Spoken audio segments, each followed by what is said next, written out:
Hello বন্ধুরা, good morning সবাইকে। তোমরা সবাই কেমন আছো? আশা করি ভালো আছো। আমি অনেক অনেক ভালো আছি। তো দেখো, আবারও স্বাগত আমার চ্যানেলে তোমাদেরকে। তো দেখো, আমার সকাল সকাল স্নান করা হয়ে গেছে আর পুজোর জোগাড়ও হয়ে গেছে।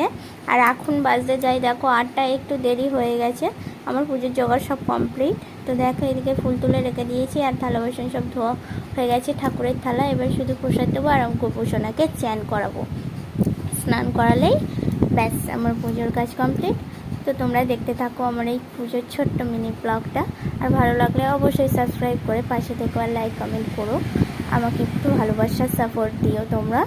তো দেখো আমি কেমনভাবে কি পুজো দিই সেটাই আজকে তোমাদের সঙ্গে শেয়ার করব। তো দেখতে থাকো।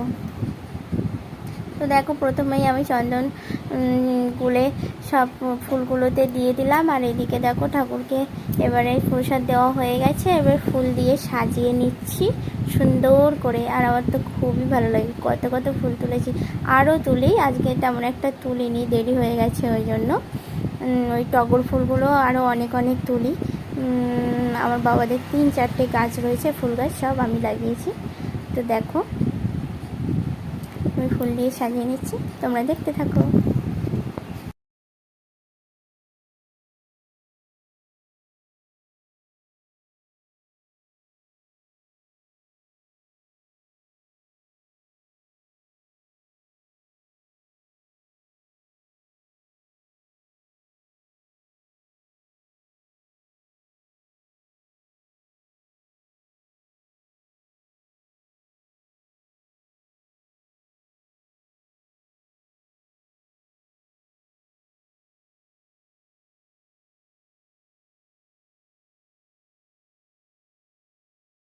তো তোমরা দেখতেই পাচ্ছ আমি একে একে সব ঠাকুরের চরণে ফুল দিয়ে দিয়েছি আর সুন্দর করে চারিদিকটা সাজিয়ে দিয়েছি।